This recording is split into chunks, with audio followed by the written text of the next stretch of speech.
नमस्कार दोस्तों, उद्बोधन मैथ्स यूट्यूब चैनल पर आप सभी का बहुत बहुत स्वागत है। दोस्तों, आज की जो टॉपिक है वो है लिपि आधारित प्रश्न है और ये आपके सभी परीक्षाओं के लिए महत्वपूर्ण है। तो दोस्तों, आइए जानते हैं लिपि क्या होती है और इससे संबंधित प्रश्न।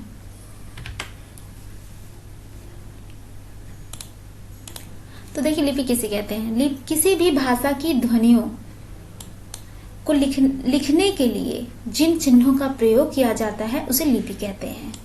ठीक है, आगे देखिए, जैसे हिंदी जो है देवनागरी लिपि में और इंग्लिश रोम लिपि में, नेपाली देवनागरी लिपि में, मराठी देवनागरी लिपि में, बंगाली जो है बांग्ला लिपि में, गुजराती देवनागरी लिपि में, पंजाबी वो गुरुमुखी लिपि से, संस्कृत देवनागरी लिपि, जर्मन जो होती है रोमन में और उर्दू जो होती है फारसी में। तो आइए इनसे संबंधित प्रश्न है। भारत की सर्वाधिक प्राचीन लिपि है ए सिंधी, बी प्राकृत, सी खरोष्टी, डी ब्राह्मी। इसका करेक्ट आंसर है डी ब्राह्मी। ब्राह्मी लिपि भारत की प्राचीनतम लिपियों में से एक है और अशोक के अभिलेख के रूप में उपलब्ध है। यह बाएं से दाएं लिखी जाती है। ये देखिए, आधुनिक देवनागरी लिपि का प्राचीन रूप है ए खरोष्टी लिपि, बी ब्राह्मी लिपि, सी देवप्रिया, डी पाली। तो इसका करेक्ट आंसर आपका बी ब्राह्मी।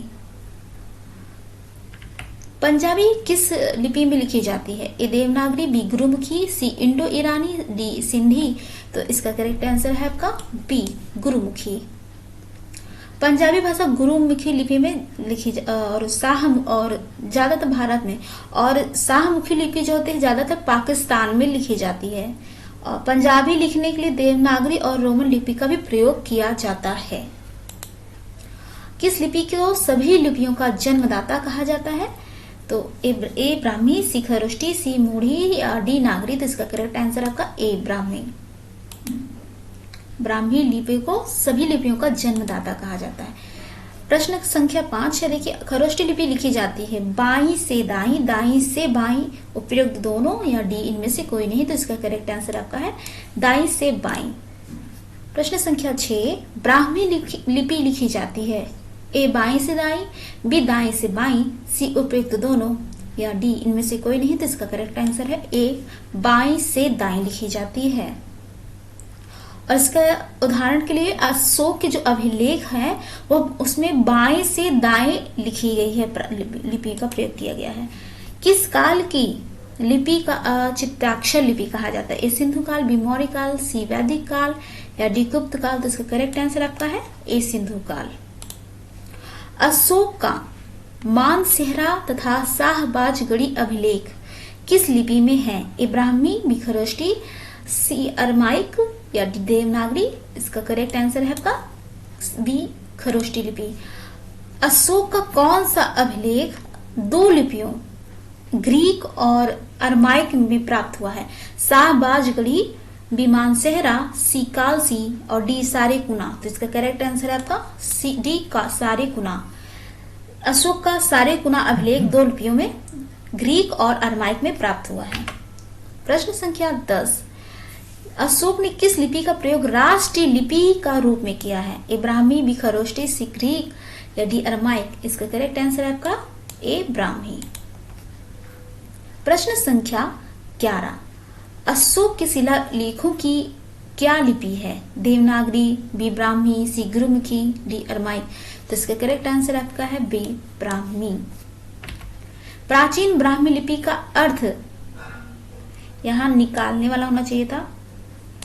निकालने वाला प्रथम व्यक्ति था A Charles Wilkins, B Max Muller, C William Jones या डी प्रिंसेप जेम्स प्रिंसेप। तो इसका करेक्ट आंसर है आपका डी जेम्स प्रिंसेप। प्राचीन ब्राह्मी लिपि का अर्थ निकालने वाले प्रथम व्यक्ति जो थे जेम्स प्रिंसेप थे। James Prinsep east India company में एक अधिकारी के पद पर नियुक्त थे। उन्होंने 1837 ईस्वी में सर्वप्रथम ब्राह्मी और खरोष्टी लिपियों को पढ़ने में सफलता प्राप्त की और इन लिपियों का उपयोग जो सबसे अधिक आरंभिक अभिलेखों और सिक्कों में किया जाता था।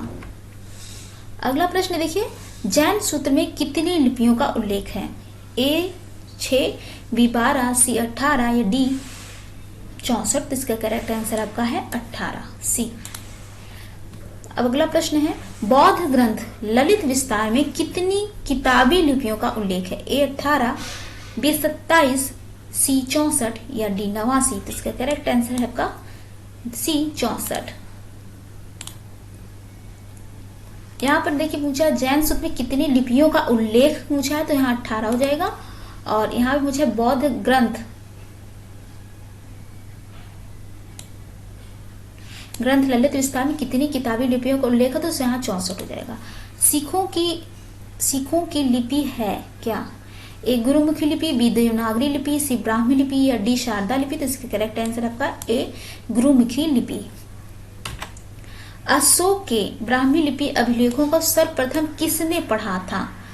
तो इसका करेक्ट आंसर क्या होगा? A James Prinsep, D B H D Sankalia, C S R Goyal, D V N Mishra. तो इसका करेक्ट आंसर आपका है ए जेम्स प्रिंसेप।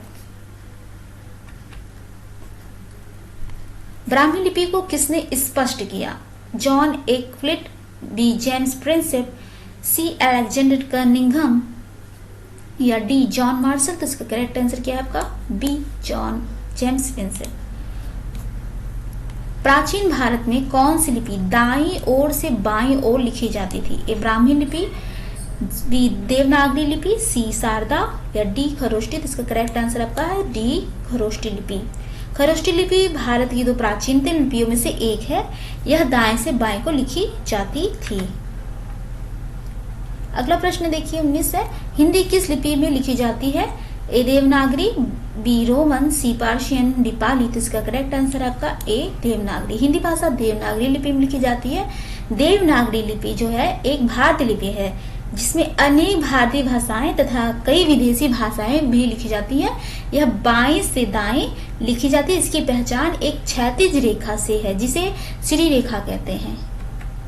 अगला प्रश्न देखिए क्या है, निम्नलिखित में से किस सिख गुरु ने गुरुमुखी लिपि प्रारंभ की? एक गुरु नानक, बी गुरु अमरदास, सी गुरु रामदास या डी गुरु अंगद। इसका करेक्ट आंसर है गुरु अंगद। गुरुमुखी लिपि पंजाबी भाषा को लिखित रूप देने के लिए प्रयोग की जाती है।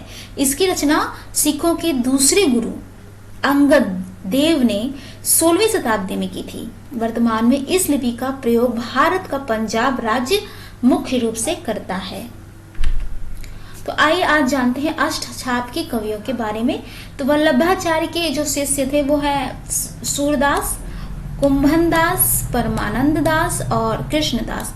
और विठलनाथ के शिष्य जो थे छीत स्वामी, गोविंद दास, चतुर्भुज दास और नंददास। ये बहुत ही इम्पोर्टेंट है, ये कई बार परीक्षाओं में पूछा जा चुका है, तो इसे आप याद कर लीजिएगा। तो ये थे आज के प्रश्न और आज का टॉपिक। तो प्लीज कमेंट योर स्कोर और लाइक, शेयर एंड सब्सक्राइब उद्भव sir maths YouTube channel. Thanks for watching. जय हिंद, जय भारत।